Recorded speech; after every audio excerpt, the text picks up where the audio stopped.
Good afternoon. My name is Tim Myers. I'm the chair of the Board of Trustees for George Mason University Foundation, and it's my pleasure this afternoon to introduce Mario Morino, one of my mentors, who I've known for many, many years. He's, I think, well known, and as we learned this morning from the panel with Billy Shore and Senator Warner, has really been a significant change agent for the last at least 2 decades, if not 3, in this region. To give those that do not know Mr. Morino about his background, just a quick background. He's an entrepreneur, technologist, civic and business leader, and now the author of the book that's sitting on everybody's table, Leap of Reason, Navigating Outcomes. And we'll hear him speak with Dr. Merton here in a moment. He's the founder and chairman of Venture Philanthropy Partners and chairman of the Morino Institute. Mario was the founder of Legion Corporation, a software and services firm that became the market leader and one of the industry's top firms by the early 1990s. That firm was sold for $2.2 billion in the mid-90s. As one of the early tech companies in the region, many members of his team, of his Legion team, went on to found their own successful companies, which to me says a lot about great leaders, as they also spawn great leaders. After retiring, he founded the Morino Institute, where he sought to level the playing field for children of low-income families, focusing on economic, social, and education issues. Some of you may not know, but he grew up in Cleveland and talks about, in fact, playing on baseball fields that were covered in broken glass. I think when he got to D.C., he saw the opportunity after retiring to make a big change in this market, and especially for the inner city kids, and I think he's done that. He also founded the Netpreneur program to help fledgling entrepreneurs get connected with experienced capital and strategic partners. And back in the 90s and early 2000s, he would fill a room with thousands of literally want-to-be business folks that wanted to learn from his experience. And it was always fun to hear Mario give a speech, and then these young 20-somethings walk out and hear his speech and then say, golly, I need to get notes for this. And everybody running around trying to get the notes and provide those folks with the opportunity to learn from his words. Now we have a book to do so. He's one of those rare individuals that can see the future, but then execute upon it as well. 11 years ago, we've co-founded Venture Philanthropy Partners. This nationally recognized philanthropy investment organization has raised nearly $75 million, funded 15 separate organizations that work in 51 neighborhoods, and has served more than 15,000 children. Mario is uncomfortable with the status quo. He speaks with hundreds of people in and around an issue in an organization, asking the tough questions. He then leverages what he learns from these relationships to create a network of incredibly valuable connections. He simply brings great people together to address challenges and deliver outcomes. Mario served as a board member of the trustee of Cleveland Clinic Foundation, Brookings, Case Western, Lawrence School, St. Joseph Academy. He's a special advisor to Echo and Green, within 3, member of the Peace Advisory Council, member of the advisory board, the Center of Advancements of Social Entrepreneur, Duke University, and a member of the Board of Governors of Partnership of Public Service. Lord knows where he finds the time for all. And then he writes a book. Mario, I want to present you the Social Innovation Champion Award for 2011.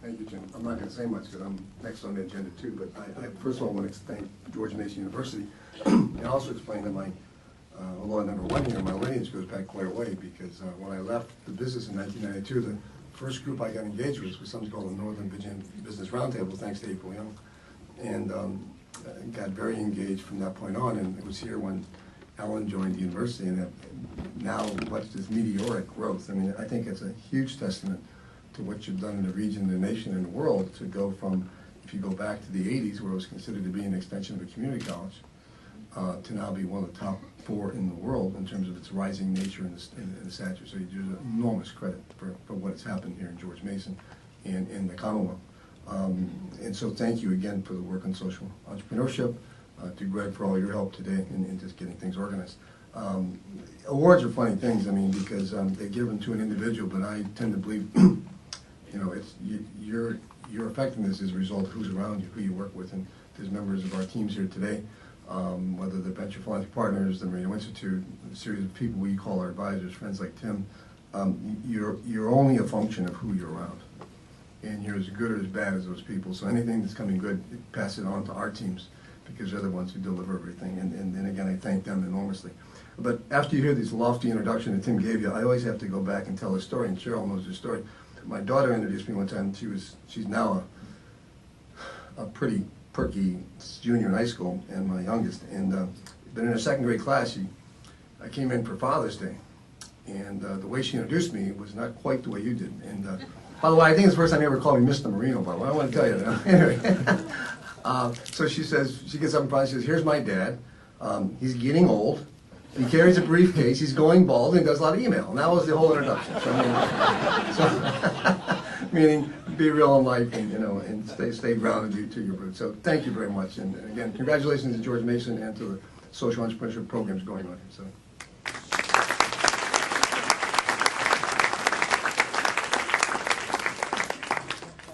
So I get to introduce the next panelist that will be joining Mario. And what I have the opportunity to do really is to introduce two people that I have high respect for the legacies they've already left. I've also had the privilege of working for both of them. And what I would like to say in this narcissistic era of what we see with leaders, it consistently show nothing but words. These guys literally walk the walk, and they deliver all the time. So let me introduce Alan. I don't know too many people here that do not know Alan Merton, but during his 15-year tenure as president of George Mason University, it's become now the fastest growing and largest university in Virginia. He built Mason by using every entrepreneurial tool he could find during this period. Through his innovative style and inclusive management style, the quality of Mason's students at all levels increased dramatically. He also expanded global reach of the university. For example, he created a partnership with 25 universities throughout China where their students spend 2 years at GMU and 2 years at the home university. Alan's global view has created one of the most international diverse campuses in the world and now attracts leaders from around the globe almost on a daily basis to learn from his successes. His personnel skills are uncanny. Mason is the only university in Virginia to have 2 faculty members win the Nobel Prize, one of them coming after he hired them. During the last 10 years, Alan has overseen more than $1 billion in construction, with less than 20% of the amount funded by the state. So when we talk about an era of scarcity, Alan's done a great job with that. But these buildings are not stadiums or arenas. These buildings include some of the top research facilities in the country, the most recent being in partnership with NIH. Building on its strength in the information sciences and performing arts, the university has recently developed innovative and research programs in the humanities, public policy, STEM education, and biological sciences. Alan's entrepreneurial background likely came from his prior stints as Dean of Cornell's School of Management and the Dean of University of Florida's Business School. And Alan was talking a little bit earlier about the greatness that has come from the business school deans. We'll see what follows him, but let's hope that with the benchmark he set that we can come close. He has sought after to serve on numerous business and government leadership councils, committees including the National Research Council, Committee on Workforce Needs, Blue Ribbon Commission on Higher Education, Greater Washington Board of Trade, Northern Virginia Technology Council. He was also recognized for outstanding community service and dedication to improve the quality of life. And he also is married to a rock star as well, who I've served on a board with as well, Sally. If you guys could join up here on the stage.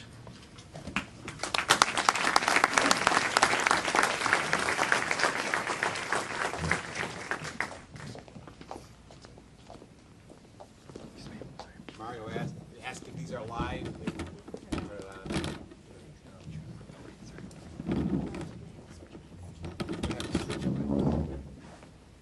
Are we live now?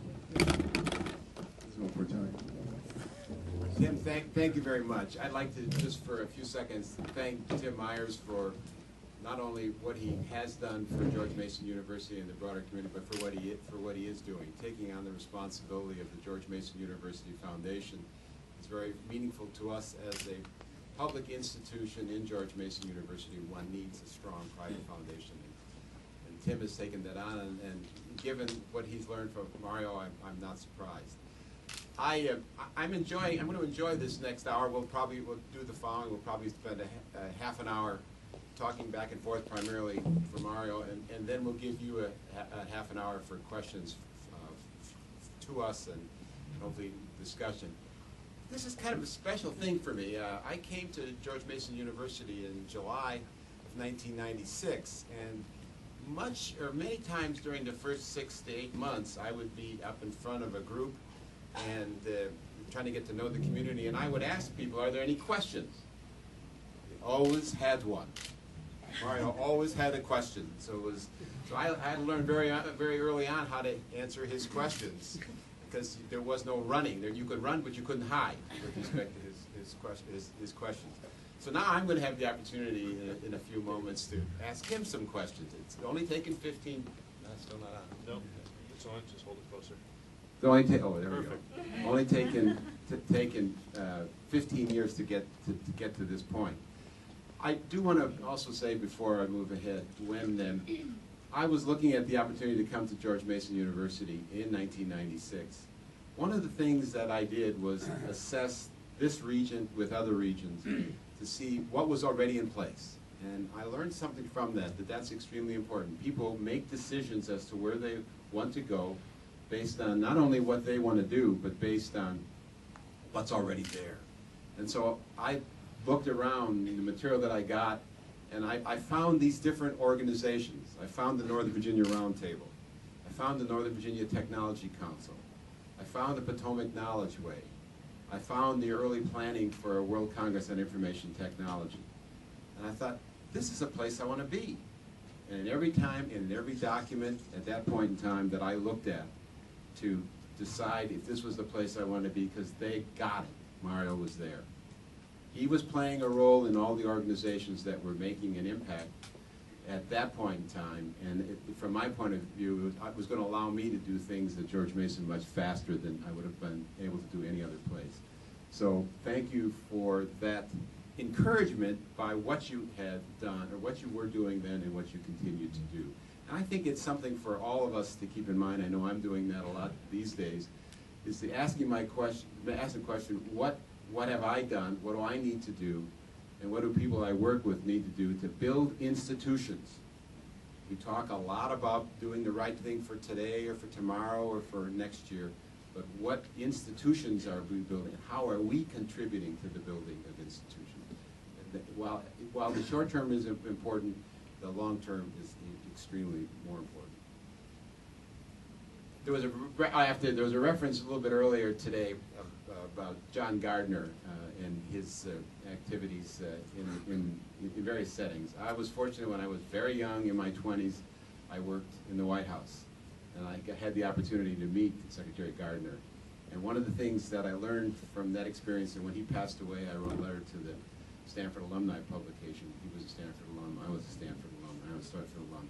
I wrote that, in a sense, what I remember most about John Gardner was a combination of what he did and how he did it.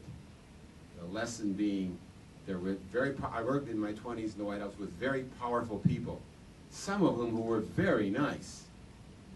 And I worked in the White House with some people who weren't very nice. And I hope that at some point in time, whatever power or influence I could have, that not only do the right things, but be nice. Again, Mario definitely does that. Mario, I want to start off with a question, leap of reason. Where did that come from? It's a very good question. Thank you for all the comments. It's based on a simple premise that there's a lot of organizations today, if they just took a leap, but not a great leap, a leap of reason, to be more disciplined, to be more focused, and to be more information-based